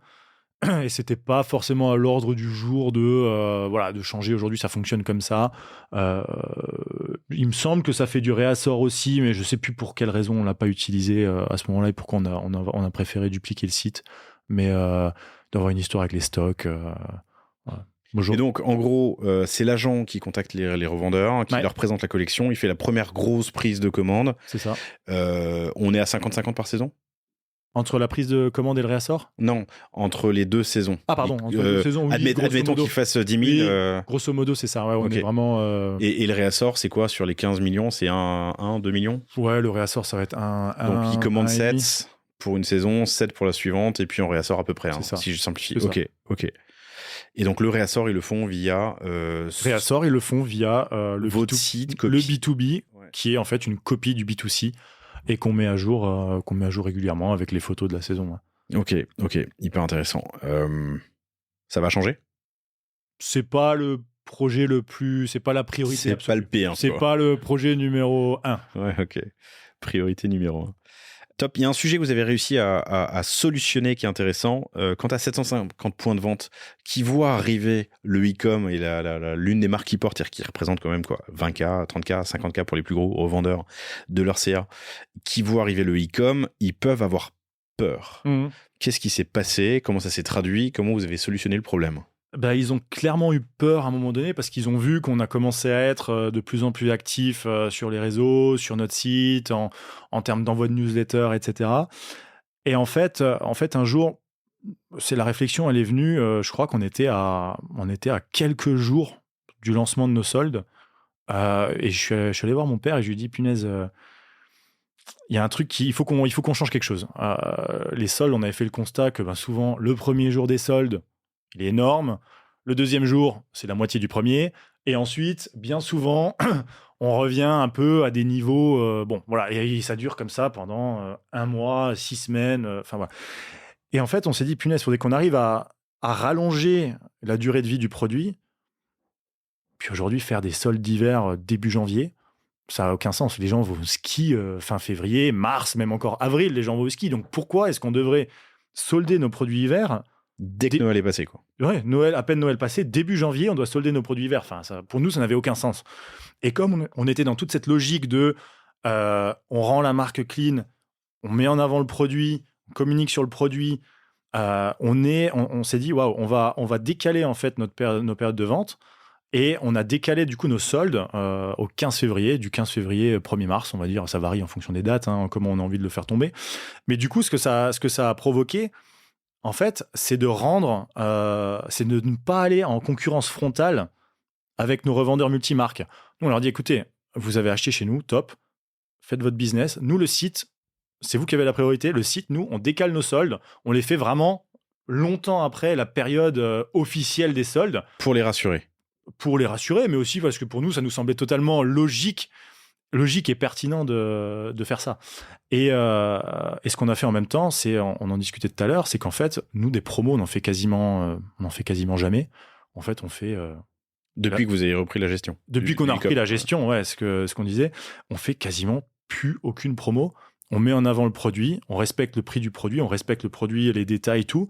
Et en fait, nos périodes de promo, ça va être quoi ? Ça va être 5 jours de vente privée en été, enfin sur le mois de juin, 15 jours de solde en fin de saison, et sur la saison hiver, ça va être 4 jours de Black Friday, 5 jours de vente privée et 15 jours de solde. C'est tout, sur toute l'année. Donc en fait, on n'a pas de mid-season sales, on n'a pas de happy hour, de Mad Days, de French Day, on fait pas. T'as pas de la promo tout le temps. On n'a pas de promo. En dehors de ces quelques petites périodes très ponctuelles et auxquelles nos clients se sont vraiment habitués maintenant, on n'a pas de... Donc 5 jours de vente privée, puis ensuite des soldes en fin de saison, en vraie fin de saison. Ouais, 15 jours. Et les ventes privées, tu les fais à tes meilleurs clients, comment tu gères ? On les fait à notre base, non pas que à nos meilleurs clients, on ouvre à notre base clientèle. Ouais. Ok, intéressant. Et du coup, les boutiques se sont alignées au final. Il y a certaines boutiques qui nous appellent, qui nous demandent hey, coucou Freeman, c'est quoi votre stratégie de solde pour cette saison ? Vous les faites quand ? C'est quoi les pourcentages ? C'est quoi les remises ? Nous, on se cale sur vous. Voilà, on fait comme vous. La saison, elle est encore longue. J'ai pas envie de solder tout de suite mes produits. On les solde en même temps que vous. On s'aligne sur votre stratégie. Donc, non, c'est plutôt cool. Ouais. Et du coup, aujourd'hui, ils voient vraiment, et comme toute la saison, on va communiquer sur de la thématique, on va mettre en avant des produits, des coupes, etc. En fait, ils nous voient vraiment comme une vitrine et plus comme un concurrent. Pas du tout comme un concurrent. Et on a souvent, en fait, des demandes sur les réseaux sociaux, des boutiques qui nous écrivent « Ah, on a vu ce que vous faites, c'est cool ce que vous faites. Est-ce que vous pouvez nous mettre en relation avec votre commercial sur la Bretagne, avec votre commercial sur l'Allemagne ?» Mais ouais, du coup, c'est vraiment quelque chose, on est assez fiers d'avoir fait ça. Ouais. Très cool. Ça me permet d'enchaîner sur une première question qui me permettra d'enchaîner sur les contenus. Mais combien vaut un jean Freeman T-Porter ? On est entre 99 et 129, 139 euros. 129, donc, je dirais. Moyenne marché, quoi. C'est moyenne gamme, ouais. Moyenne marché. Gamme. Ok. L'importance de l'image. Et du coup, les sujets, le sujet sur lequel je t'emmène maintenant, c'est l'activation et l'acquisition. Mais tout commence. L'image, c'est clé et c'est la base. L'image, c'est incroyable. C'est la priorité. En textile. Ouais, en textile, c'est la priorité. Pour véhiculer ton priorité absolue. Priorité absolue. Et aujourd'hui, nous, on a beaucoup travaillé dessus. Au début, quand on n'y connaissait pas grand-chose, on est arrivé, on s'est dit, il faisait du e-shop. Chaque marque fait du e-shop et fait de la campagne. On va faire comme toutes les marques. On va faire du e-shop sur fond blanc et de la campagne. C'était très bien pour commencer, mais en fait, on a vite switché sur un autre système. C'est qu'en fait, nous, on fait e-shop et campagne mélangée. On est très axé sur le voyage et en fait, à chaque fois qu'on sort une collection, on va la prendre en photo et en vidéo à l'étranger, le plus souvent. Voilà, là, ce qu'on a sur le site, on l'a pris en photo au Maroc, on l'a pris en photo aux États-Unis, à Los Angeles et à Palm Springs. Et on va sûrement sortir une capsule été qu'on ira prendre en photo. Ça, c'est Los Angeles. Alors ça, c'est collection homme. Ça, on l'a fait à Barcelone. Okay. Alors pour l'homme, cette saison, on a essayé de faire quelque chose quand même de plus simple, plus terre à terre pour les mecs. Mais ouais, c'est surtout sur la femme. Je suis sur la page d'accueil du site, donc freemantporter.com, et tout en bas, il y a une photo d'un mec qui pourrait être Danny Trejo jeune. Ça te parle ou pas, Danny Trejo ? Non, je ne sais pas qui c'est. C'est on se permet, on a le droit de faire une parenthèse. C'est un acteur qui se trouve être le cousin, je crois, ou l'oncle de Robert Rodriguez, qui est un réalisateur qui a souvent fait des trucs marrant avec. Parce qu'il s'appelle, son nom de famille, c'est Rodriguez. Rodriguez, donc Danny Trejo, vous l'avez vu dans ses films, c'est donc un Mexicain d'origine qui a fait de la tôle, qui a fait de la drogue, qui a fait plein de choses avant de devenir acteur, qui est tatoué de partout. C'est le mec qui joue dans Desperado, le lanceur de couteau, vieux film des années 90, 2010, je crois, Ouais. qui a une grosse carrière ensuite. Très cool. Il a des airs de... Ouais, on aime bien avoir des gens qui soient justement pas lisses et qui aient un peu une gueule, une dégaine. Ok. Donc, vous faites la strat et la créa de contenu en interne, vous faites des shootings à l'autre bout du monde. Comment ça se passe d'ailleurs, un shooting à Los Angeles ? Il y a quelqu'un qui y va ou tout est fait à distance ? Ah non, on y va nous. Non, ça c'est vraiment justement aussi une espèce de machine de guerre qu'on a mis en place. Mais on va segmenter la collection par thème. On va se dire, OK, ce thème-là, où est-ce qu'on va le prendre en photo ? C'est énormément de recherche. Et ensuite, on part avec notre équipe. On est entre 9 et 10 personnes à partir. Un photographe, une maquilleuse coiffeuse, 2 mannequins en général, ça fait 4, et entre 4 et 5 personnes de la marque, une personne. Les mannequins partent avec vous ? Ouais, souvent. Mais attends, c'est pas plus simple de prendre un mannequin local ? On l'a déjà fait. Excuse-moi, pardon, mais 5 billets d'avion pour Los Angeles, t'en as pour 10 000 balles. 5 000, peu importe. Enfin, tu te débrouilles bien à 4 000. Ouais, peu importe, mais aujourd'hui, quand tu vois l'importance de l'image, tu peux pas te permettre de faire une mauvaise photo ou que le fit, par exemple, ne soit pas parfait ou tip-top. Ça nous est déjà arrivé de prendre des mannequins sur place. Tu leur envoies un pantalon pour qu'elles essayent, pour être sûr que les mensurations soient OK par rapport à tes prototypes. Et tu arrives sur place et en fait, tu vois qu'ils ont mis 3 rouleaux de PQ dans le jean et qu'en fait, elle est trop mince et que ça ne va pas. Et là, t'as déplacé tout le monde à Los Angeles et tu te retrouves avec quelque chose qui ne fonctionne pas. Et au final, quand tu vois le prix, le coût d'un shooting global, dans tous les cas, la mannequin, je veux dire, c'est son coût à elle qui est cher. Demain, qu'on fasse... voilà, c'est horrible ce que je veux dire, mais on n'est pas... Par rapport au coût global, c'est pas un billet ou 2 billets d'avion qui vont changer quelque chose. Ça nous ferait prendre un risque énorme de prendre quelqu'un sur place, en fait. Tu sais combien ça te coûte ? À l'année, un shooting ? Oula. Enfin, les shootings sur une année. Donc, il y a 2 shootings, 2 saisons de shooting ? Ouais, nous, c'est plus compliqué que ça, mais on a à peu près 40 jours par an purs de shooting. Que ce soit photo, vidéo, on a à peu près 40 jours au total. Là, c'est 2 mois ouvrés. Hein. Ouais, c'est 2 mois ouvrés. Et on y est sur tous. Enfin, on est nous-mêmes sur tous les shootings. Je parle de 40 jours hors déplacement. Hein. Donc, là, j'aurais pas un chiffre en tête comme ça mais oui, ça représente tu mets 150 000 balles de shooting. Plus, je dis plus 250. Ok. Ouais. Oui, ça doit être ça à peu près. Ouais. Mais aujourd'hui, on voit la force de l'image. On voit... Dès qu'on met la collection en ligne, on va voir tout de suite où sont les best-sellers et où sont les pièces qui se vendent le moins. Souvent, ce qu'on fait, c'est qu'en cours de saison, on organise un reshoot, en fait. On va prendre ces pièces qui ne se vendent pas très bien, qui sortent pas très bien, parce qu'à un moment donné, il y a plein de raisons qui peuvent faire. Est-ce que soit le produit est mauvais, soit la photo n'est pas bonne ? Parce que, comme je te l'ai dit, tu vois, nous, toutes nos photos sont prises, chaque photo, à un autre endroit. Je sais pas si tu peux voir sur le site. Vraiment, on est. Non, mais voilà. je suis sur Insta. Ouais. Toutes les photos, chaque produit est pris en photo dans un autre univers, un autre décor ou un autre angle. Donc en fait, forcément, il y a un peu du déchet. Il y a des produits qui se vendent super bien, des produits qui se vendent moins. Donc on va organiser en cours de saison des reshoots et ce qu'on se rend compte, en fait, on va donner une deuxième chance au produit. On va peut-être changer la tenue, c'est peut-être le stylisme qui n'allait pas. On va changer la lumière, on va changer la mannequin, on va peut-être changer le photographe. Mais parfois, enfin même quasiment à chaque fois, on a des produits qui étaient vraiment en queue de peloton, qui juste en changeant la photo, se retrouvent dans le top 5 des ventes, juste derrière. Du coup, c'est pour rebondir un peu sur ce que tu disais là. Non, mais c'est hyper intéressant. Ton re-shooting, ton reshoot te permet de faire d'un worst seller un best-seller. C'est ça. Un middle seller, exactement. Un best-seller. Ouais. Juste en changeant la photo, parfois ça devient un best-seller, mais c'est un truc de fou. Là, sur l'hiver dernier, il y avait certains produits, on en vendait, mais vraiment, mais pas du tout. Enfin, ça se vendait pas, ça sortait pas. On a changé la photo, on a vidé le stock. Il a fallu que j'en recommande, que je passe un réassort, juste en changeant la photo. Vous êtes allé en Colombie ? Non, on est allé au Mexique. On est déjà allé dans beaucoup de pays. Pardon, je faisais ça. Alors ça, oui, ça c'est un petit partenariat qu'on a fait. C'est une fille qui justement partait en Colombie, donc on lui a envoyé 1 ou 2 tenues. Ouais. Et puis voilà, le shooting des airs des agafés au Maroc. C'est beau, hein, c'est très très beau ce que vous faites. Mais c'est clairement c'est un challenge. C'est vraiment c'est un challenge. Et souvent, les gens, quand on part, nous disent ah, c'est trop cool, vous partez aux États-Unis pendant 10 jours, vous allez à LA, c'est des vacances, c'est trop bien. Mais ce qu'ils ne voient pas, c'est qu'on se lève à 6 heures du matin pour tout préparer. Toute la journée, on shoot dans la rue, on roule le van, on déplace le van, on trie les photos, on a un retour écran en direct. Le soir, on reprépare pour le lendemain. Enfin voilà, c'est vraiment c'est du boulot. C'est du boulot. Mais aujourd'hui, c'est ce qui fait clairement la force aussi de la marque. Et surtout, un autre truc, on parlait de l'image qui est tellement importante. On est dans un milieu du prêt-à-porter, du textile, de la mode. Enfin, j'ai pas envie de dire mode parce qu'on n'est pas des créateurs ou quoi que ce soit.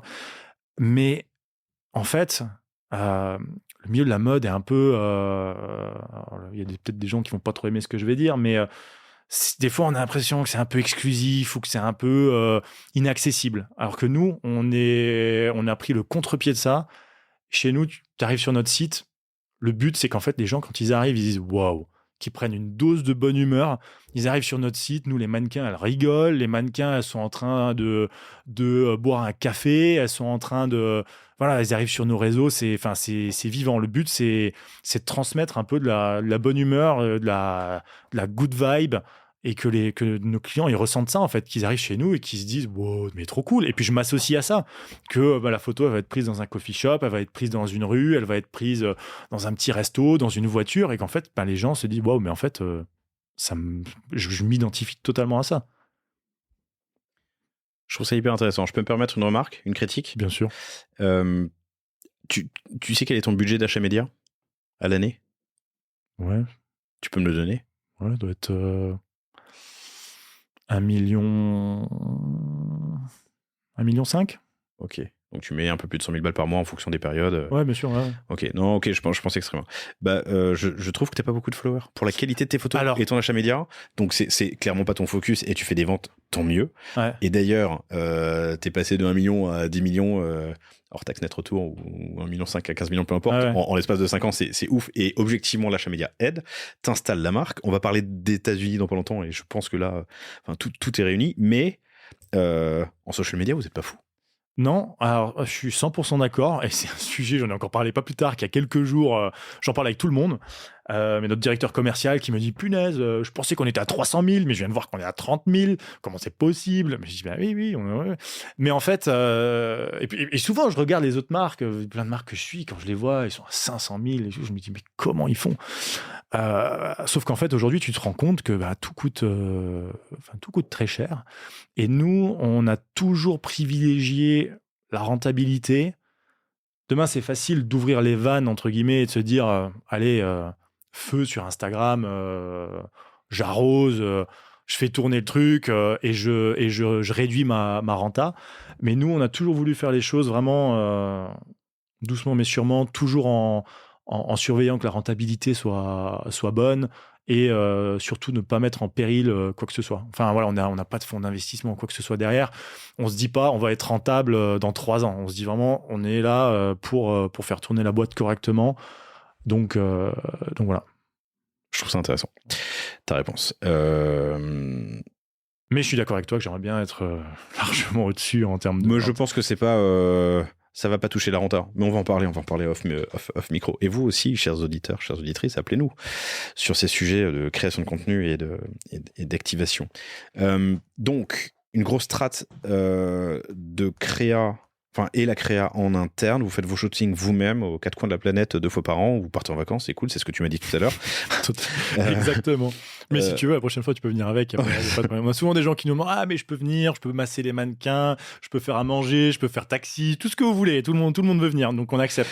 Non, mais c'est du boulot, on le sait bien. Mais quand même, 2 mois pleins, 40 jours de tournage par an. Bon, et quand t'es sur place, tu bosses le samedi, dimanche, j'imagine, mais... pardon, je devrais peut-être pas dire ça au micro. En tout cas, tu bosses beaucoup. Mais quand même, c'est beaucoup d'efforts. Ensuite, une strate d'acquise, peut-être tradie dans certains cas, mais chez vous, en l'occurrence, il y a un point qui est important, c'est que vous mettez beaucoup sur YouTube. La vidéo, c'est primordial. Ouais, on s'est rendu compte avec le temps qu'en fait, la vidéo, c'était le premier point de contact un peu idéal pour le client. Peut-être vraiment, c'est plus vrai maintenant. On en faisait beaucoup moins, je dirais, si maintenant on prend il y a 2 ans, on en faisait moins. Mais en fait, on s'est rendu compte que voilà, pour s'adresser une toute première fois à quelqu'un qui ne nous connaît pas, c'est parfait. On lui montre un peu notre univers. Derrière, les gens qui ont vu la vidéo ou qui ont interagi, on va pouvoir les retargeter avec du canvas sur Facebook, avec de la story sur Instagram ou sur Pinterest. Et avant de lui montrer nos produits. Mais on n'est jamais, en tout cas, on n'est jamais pushy dans le sens où on reste très humble et en fait, on va montrer à nos clients, enfin, ou à des prospects. Rapproche-toi un peu du micro. Pardon, excuse-moi. Je prenais un peu mes aides sur l'arrière. En fait, on va vraiment leur montrer notre univers. On a dit, voilà, hey les gars, ça c'est notre univers. Ça c'est notre ambiance, c'est ce qu'on fait. Ensuite, on va leur dire, voilà, on est Freeman T-Porter, on est une marque française, spécialiste dans le denim, etc. On va un peu plus rentrer dans le détail. Et ensuite, on va leur montrer nos produits. Mais à aucun moment, on va leur dire achetez. Et même mes équipes, quand elles font des créas, quand elles mettent des textes, voilà, pour choper le look. Non. On n'est pas là pour choper le look ou pour vendre. Enfin, oui et non. Mais en fait, on essaye de toujours rester très. On montre du contenu aux gens. Si les gens ils adhèrent et ils aiment, parfait.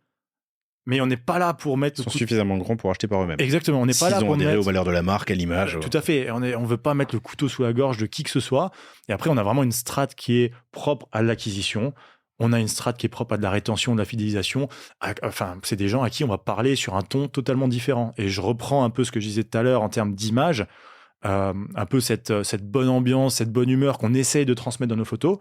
Et ben on va aussi la transmettre un peu dans nos textes. On va s'adresser aux clients vraiment de manière, pas comme des potes, mais on va souvent les tutoyer, on va souvent faire des petites références, des petites blagues, même dans des contenus payants. On n'a aucun problème avec ça. Hyper intéressant. Vous êtes sur Mailchimp pour les newsletters, vous faites du transac directement depuis PrestaShop avec Mailjet, c'est ça, sur l'envoi d'email. Ouais, mais ça change. Ça change. Gros chantier. On est un peu, je pense, là, notre config actuelle, elle est un peu, si je dois faire un comparatif, c'est un peu comme quand on avait notre site sur mesure à l'époque, où on n'avait pas vraiment de liberté. Bah là, on est un peu dans cette situation-là. Donc, on va changer de CRM, on va passer sur Splio. C'est très imminent. On est en train de finaliser, on est en train de tout finaliser. Mais l'idée, c'est que vraiment tout soit centralisé sur une seule et unique plateforme. Aussi bien l'email marketing que les relances, que tout le transactionnel, que l'automation, que pouvoir segmenter nos personas clients, etc. de manière beaucoup plus simple et efficace. Donc ouais, ça c'est vraiment en termes de fidélisation et de CRM, c'est un peu un enjeu majeur pour nous là dans les mois qui viennent. Ouais. Donc mise en place de Splio, on en parle dans un an, on fera un catch-up et tu me raconteras ce que ça a donné et comment ça a fait exploser vos ventes. On est assez fan de Splio, Chatvision, Klaviyo, mais ça fait partie des outils qu'on recommande assez régulièrement. Vous êtes sur PrestaShop, je l'ai dit. Tu as dupliqué le site PrestaShop pour la partie B2B et vous lancez bientôt les US sur PrestaShop aussi ? Sur PrestaShop aussi, on a un call demain, un peu de kick-off projet US. Mais ouais, le but, c'est vraiment de dupliquer aussi le site FR. À l'époque, on n'a pas lancé un multi-boutique parce que c'était pas le projet tout de suite. Donc, plutôt que de devoir gérer des devises, des taux de change, etc. sur notre site FR, de devoir mettre à jour les devs, on préfère faire un truc à part. Donc, on va dupliquer notre PrestaShop pour en faire un site US. Et le but, c'est de faire vraiment un premier test grandeur nature, on va dire, du marché US, en dupliquant un peu la stratégie d'acquisition qu'on a sur la France. Déjà, pour voir si le marché réagit. Tu parles à des gens ou pas ? Si je parle à des gens, c'est sur l'ouverture des US. Enfin, il y a plein de, je pense à plein d'invités du panier qui ont lancé les US, qui se sont ramassés, qui se sont relancés. Souvent, ça marche à la deuxième fois d'ailleurs. Hein, c'est un peu comme... Mais tu parles à des gens ou pas pour lancer le marché ? Non. Ou dans le textile, dans l'univers ? Non. Vous y allez avec vos... Ça, c'est ce que je te disais tout à l'heure. On est un peu, c'est pas les irréductibles gaulois en Lorraine, mais on fait souvent notre truc dans notre coin. On n'est pas trop. Enfin, on parle pas. voilà, on ne parle pas à 36 000 autres acteurs, à tort sûrement, hein, je pense que c'est clairement un point qu'on doit améliorer, mais non, c'est qu'en fait, voilà, pour nous, on a identifié ça comme une opportunité, c'est aussi peut-être sûrement une envie perso d'y aller, et puis à un moment donné, ben, si ça marche pas et qu'on se ramasse, et ben, on regardera pourquoi on s'est ramassé, et puis on essaiera de corriger le tir. Mais après, voilà, si tu as des contacts qui sont déjà allés aux US, qui connaissent un peu les bonnes pratiques, je suis clairement preneur. Mais voilà, le but, Ouais, et dit... si vous entendez l'épisode et que vous avez envie d'entrer en contact avec Arthur, bah, écrivez-moi parce qu'il est assez difficilement trouvable sur LinkedIn, mais en tout cas, je vous mettrai en relation avec plaisir. Le shooting aux États-Unis, en plus, l'un des derniers shootings, le denim, c'est quand même, ça a été utilisé par les chercheurs d'or parce que comme ça, ils pouvaient passer à quatre pattes, passer la journée à quatre pattes sans abîmer leur pantalon en toile. Il y a pas mal de choses qui sont alignées, en tout cas pour se lancer. Comment est-ce que vous allez gérer le shipping ? Il va y avoir un stock déporté ? Pour l'instant, comme dit, on en a discuté avec mon père. Mon père était déjà chaud bouillant. Il était déjà en train de regarder les entrepôts aux États-Unis. Ok, où est-ce qu'on va, machin. Je dis non. On va déjà commencer doucement, mais sûrement. On va voir si le marché réagit. Donc déjà, dans un premier temps, on va expédier depuis chez nous, depuis la France. On voit si ça réagit. Si on voit qu'il y a un peu, voilà, s'il y a un minimum de rentabilité, si on voit qu'il y a un intérêt de la part des clients. Ensuite, on verra dans une phase 2. Est-ce qu'il faut qu'on aille mettre un entrepôt là-bas, optimiser les US, peut-être mettre un petit bureau avec un entrepôt là-bas pour pouvoir réduire les frais de shipping, réduire le délai. Voilà. Vous avez une boutique sur Amazon. Alors s'il y a des choses sur Amazon, c'est probablement... C'est un distributeur. Ça doit vraiment être du vieux de vieux ou peut-être un magasin qui a mis ça sur Amazon, parce qu'en fait, voilà, ce que je te disais tout à l'heure, c'est qu'on a vraiment arrêté avec la plupart des marketplaces et des pure players, et Amazon, c'est le premier avec qui on a coupé déjà il y a plus de 3 ans, je pense. Il sponsor en plus, hein, celui-ci. Ok. J'étais en train de... J'ai vérifié et je te posais la question parce que pour s'exporter aux États-Unis, ça peut être aussi une manière de faire, tu vois, passer par Amazon. D'accord. Potentiellement au détriment de ton image de marque, mais ça peut être un bon support. Ok. Écoute, je suis impatient que tu viennes me raconter dans ce catch-up ta mise en place de Splio et puis ton lancement aux US. J'ai le sentiment comme ça qu'il y a pas mal de choses qui sont alignées. En revanche, les Américains, sont habitués à la livraison 24 heures, tu vois, 24-48 heures, jour même dans les grandes villes. Quand vous allez envoyer depuis Creutzwald, la Lorraine... Écoute, on a un call demain avec pour le kick-off, justement. Kick-off partie dev, mais aussi pour tout ce qui est transporteur. Donc on va voir où est-ce qu'on se situe en termes de délai. Mais après, l'idée, c'est quand même de miser un peu sur ce US France en termes d'image de marque. Voilà, et puis comme dit, c'est juste un test dans un premier temps. Voilà, on partira sur peut-être un délai de livraison de 4 ou 5 jours. Donc bon, pour un test, ça devrait le faire. Après, clairement, c'est pas viable si on veut vraiment développer les US à grande échelle et vraiment faire ce qu'on a réussi à faire sur la France. Il faudra qu'on ait du stock sur place. Un petit bureau et un stock là-bas. Mais le but, voilà, c'est vraiment juste du test and learn, voir si le marché réagit. Vous pouvez... Arthur me voit lever les sourcils, mais il y a une belle photo. Vraiment sympa, votre créa. Hein, avec un beau Defender. Ça a du sens, ça rappelle. Si vous voulez d'ailleurs voir un peu le off de ces shootings, il y a quelques-uns de vos posts sur votre page Insta. Freeman T. Porter en tout attaché, évidemment. Mais sans caractères spéciaux. Freeman T. Porter sur Instagram, où on voit un peu le off, le making of, le backstage des shootings. Tu m'as dit un truc tout à l'heure quand on préparait l'entretien, on parlait justement des sites US versus les sites européens. Sur les sites US, souvent, tous se ressemblent. Il y a des choses, il y a des bonnes pratiques qui sont partagées. Ouais. Le menu sera au même endroit, le tel bouton sera au tel, CTA sera au même endroit. C'est moins le cas en France. T'as un avis là-dessus ? Est-ce qu'il vaut mieux se différencier par son parcours ? Alors, ouais, j'ai un avis, et puis je pense que mon avis, il a changé En fait, au début, voilà, comme dit, on a lancé l'e-commerce, on n'y connaissait pas grand-chose. On nous a dit, il faut un site sur mesure. On a fait un site sur mesure, puis on est passé sur un PrestaShop. Puis ensuite, il faut un site à votre image. Il faut machin. Donc, on réfléchit. Est-ce qu'il vaut mieux que le menu soit à gauche ou le menu à droite? Est-ce qu'il faut qu'il y ait 3 traits ou est-ce qu'il faut qu'il y ait marqué menu? Est-ce qu'il faut que les photos aient cette taille ou cette taille? Comment doit être le tunnel de paiement? Il faut tout modifier et tout. Alors, franchement, c'est cool. C'était top de le faire. Mais maintenant, en fait, voilà, je te disais tout à l'heure, je vais beaucoup sur les sites US et ce que je trouve appréciable, c'est qu'en fait, tu vas sur un site, puis tu vas sur un autre, puis tu vas sur un autre, et en fait, tu retrouves la même trame. Ils sont tous sur Shopify. Alors, l'image change, mais après, les bonnes pratiques e-commerce, comme tu disais, où est placé le bouton du menu, comment va être ton checkout, comment tu sélectionnes tes transporteurs, comment tu payes, bah, tout ça, en fait, tu dis, ah, mais tiens, mais ça, j'ai déjà vu. Super, je sais comment ça marche. Et ensuite, tu vas sur le site, ah, mais celui-là, il fonctionne aussi de la même façon. Donc, je trouve que c'est rassurant et je pense que c'est vecteur de performance pour les sites internet qui utilisent cette technologie parce que du coup, le client se dit, waouh, j'arrive en terrain connu. Ok, le produit change, l'image change, la typo change. On sent que ça a été adapté à la marque.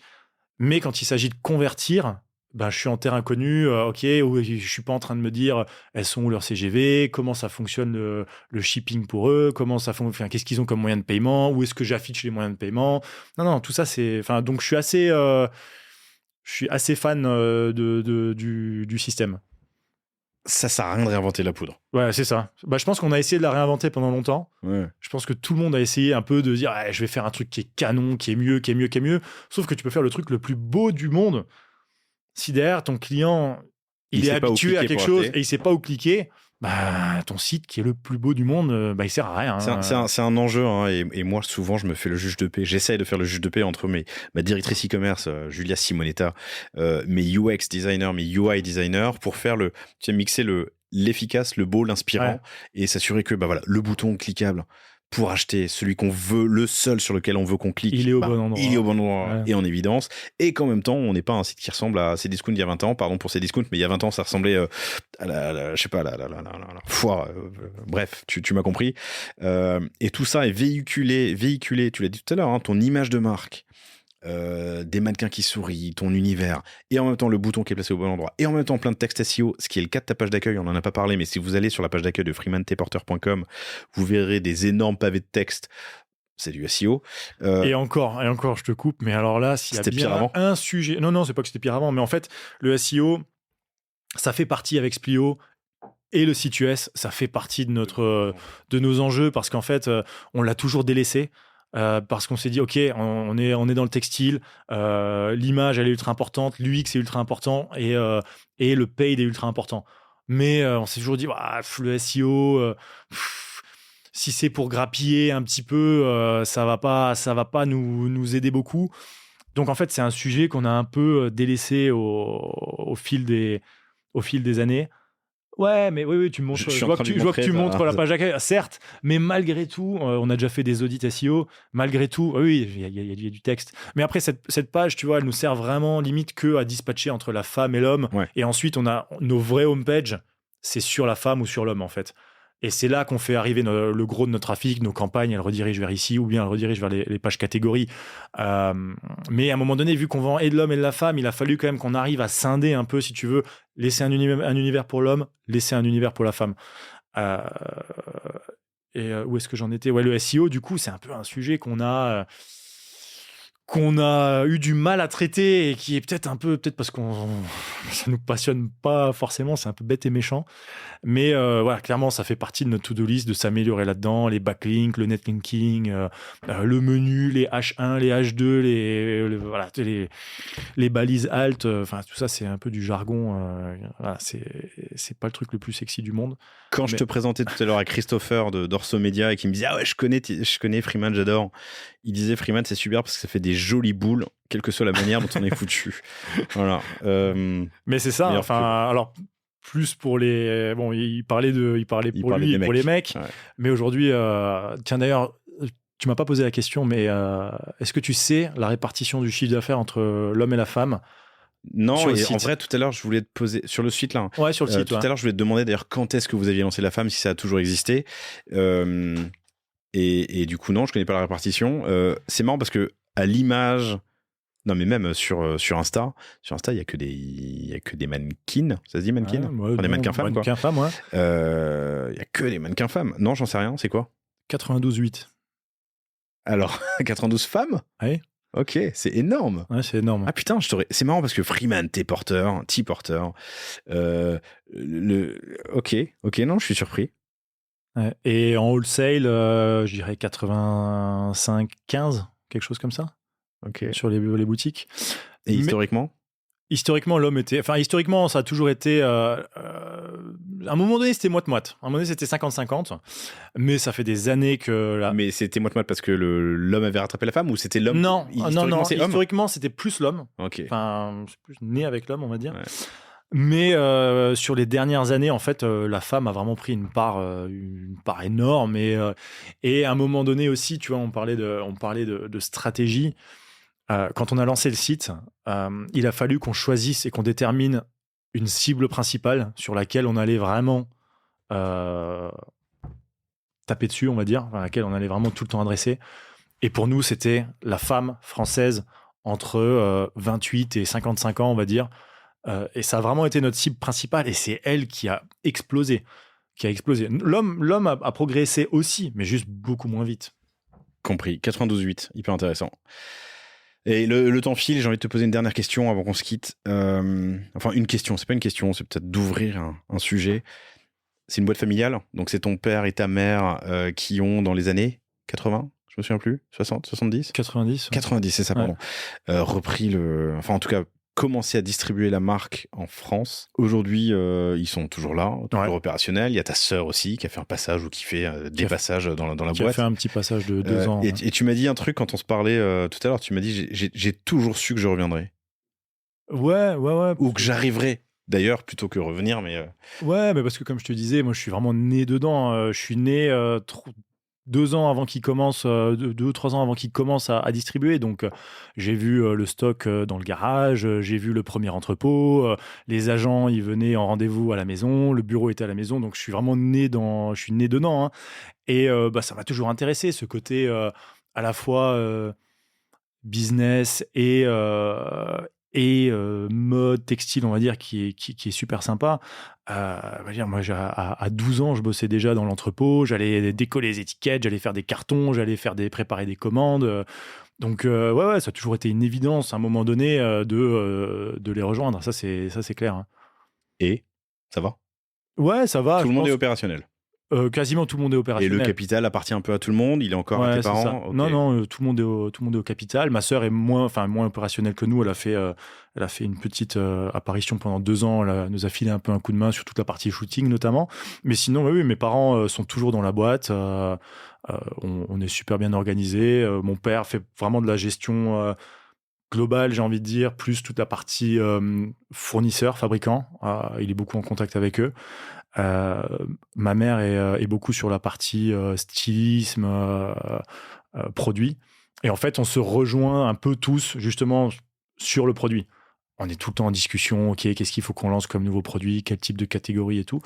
Après, voilà, c'est les joies de bosser en famille. C'est que des fois il y a un peu des tensions, des fois il y a du manque de communication, des fois on n'est pas d'accord, des fois on se crie dessus, des fois on se permet de dire des choses qu'on devrait pas dire à quelqu'un d'autre, mais on se le permet parce que c'est la famille. Mais ça permet aussi, je veux dire, on reste toujours soudés, peu importe les situations, on est ultra soudés et ça c'est top. Et après il y a un peu une deuxième famille, j'ai envie de dire, c'est ce que je te disais tout à l'heure. C'est les gens qui bossent chez Freeman. On a des gens qui bossent avec nous depuis depuis le début. Depuis le début, l'employée qui a le plus d'ancienneté, elle est avec nous depuis 28 ans. Donc, il y a un paquet de personnes qui sont là au siège à Creusval depuis 20 ans, 15 ans, 25 ans. Et ouais, c'est top. C'est super. Tu as été diplômé, j'ai retrouvé ton LinkedIn ici. Il n'est pas facile parce que donc Arthur n'est pas un fan de LinkedIn et son LinkedIn date de 2015, puisque tu es encore chez Nike. Tu as été diplômé en 2015. Ouais. Tu es arrivé peu de temps, assez rapidement. Ouais. Après, tu as grandi dans cette boîte que tes parents lançaient et qui connu une croissance intéressante. T'es rentré dedans peu après, enfin, en tant que jeune deep, quoi, on va dire. Il y a de la place pour les nouvelles idées. Aujourd'hui, tu pèses. Enfin, je dis c'est un travail d'équipe, évidemment, mais le e-com pèse, qu'est-ce qu'on a dit, 35-40% du CA. À refaire, est-ce qu'il y a des moments où tu dis mince, on est à risque d'un point de vue familial. Il y a un lien fort, hein, et tu l'as dit, c'est la famille avant tout, mais il y a des moments où ça a été plus compliqué que d'autres. Ah bah bien sûr, c'est toujours... Je parle pas de l'engueulade opérationnelle, ça arrive. Mais parfois, tu vois, pendant 6 mois, un an et demi, tu vas dire merde, est-ce que je suis au bon endroit, est-ce qu'on fait les bonnes choses, est-ce qu'on n'est pas à risque en tant que famille de... Moi, je suis arrivé vraiment quand c'était la reprise. Le pire moment, tu vois. Je suis arrivé vraiment dans le creux de la vague, l'œil du cyclone, peu importe. Donc, si, tu te poses toujours des questions. Est-ce que c'est ça qu'il faut faire? Mais je pense que c'est tellement une belle aventure à tous les niveaux qui dure depuis un moment. Enfin, pour réussir quand même à être présent depuis 30 ans dans le paysage du textile en France, ça peut pas être linéaire, tu vois. C'est forcément à un moment donné les montagnes russes. Là, on a de la chance. C'est un peu un alignement des planètes qui fait que voilà, on a pris peut-être les bonnes décisions stratégiques à un moment. On a réussi à avoir vraiment des super personnes qui ont bossé avec nous. On a mis en place des bons outils, ça fonctionne.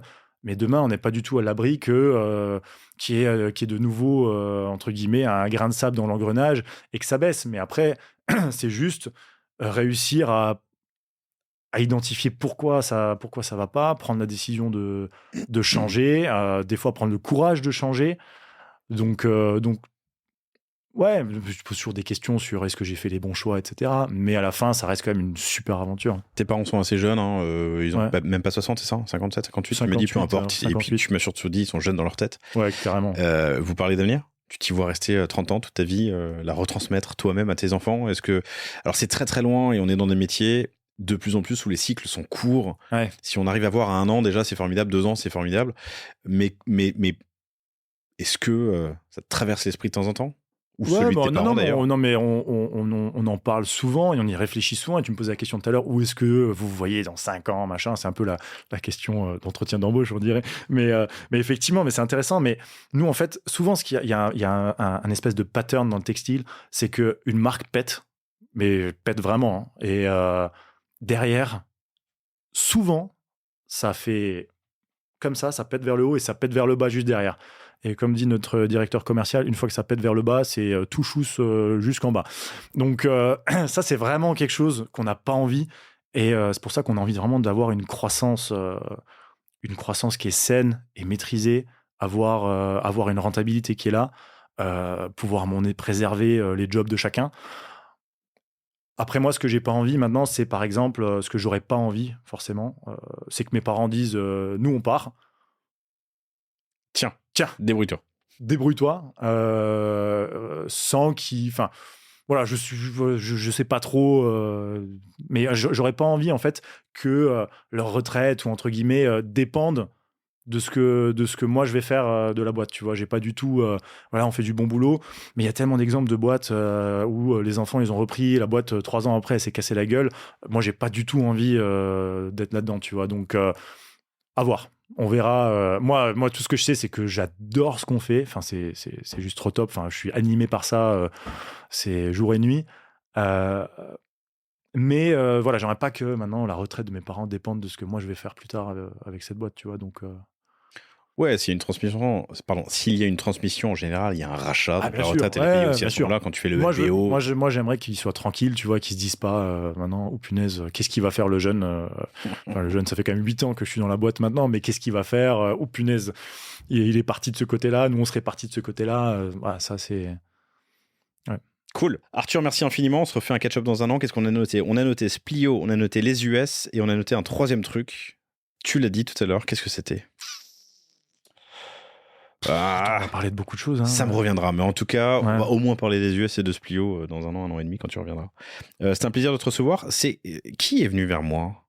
Ah, c'est Marie-Lise. Marie-Lise, qui est en interne. Qui est en interne. Responsable de la com. Qui est à fond. Elle est avec nous depuis quasiment le début. Je pense que ça fait 7 ans qu'elle est avec nous. Donc du coup, le deuxième début. Le deuxième début, le deuxième début. On a quasiment le même âge avec Marie-Lise. Et puis, du coup, elle a vu la naissance du site. Elle a tout de suite été sur la com dès le début. Et puis aujourd'hui, elle gère pas mal de choses, notamment. Elle est très impliquée sur le projet Splio. Et du coup, c'est elle qui t'a contacté parce qu'elle est vraiment une grande fan du panier. Et elle m'a dit, punaise, il faut trop que tu ailles les voir, Laurent, c'est trop cool, ça va trop bien matcher. Et donc voilà, je la remercie et je lui passe un petit coucou au passage. Et ben moi aussi, je la salue, Marie-Lise Carvalhosa, avec H-O-S-A à la fin. Ouais. Sinon, comme ça s'entend. Mariée Répéti maintenant. Ah pardon, mais sur son LinkedIn, c'est toujours Carvalhosa, HOS à la fin. Donc si vous voulez creuser le sujet avec Arthur, écrivez-moi, je vous mettrai en contact, si tu l'acceptes évidemment. Et puis évidemment, allez faire un tour sur freemanteporter.com pour voir ce dont on a parlé depuis 1 heure. Et voilà, merci à toi. Merci. Tu fais pas ça souvent. Hein. Non, je fais pas jamais. T'en es très bien sorti. Jamais. C'était très cool. J'ai beaucoup aimé cette première fois. Okay. J'aime bien les histoires familiales. Ouais. Et merci à vous toutes et tous d'être toujours aussi fidèles. C'est super de vous voir tous les mois. Vous êtes entre 15 et 20 000 écouteurs, auditeurs uniques. C'est quand même assez dingue. Parce qu'ils écoutent parfois 1, 2, 3, 4, 5, 6 épisodes par mois. Mais 15, 20 000 personnes tous les mois, je trouve ça hallucinant. Merci à toi, merci à vous et à bientôt. Merci.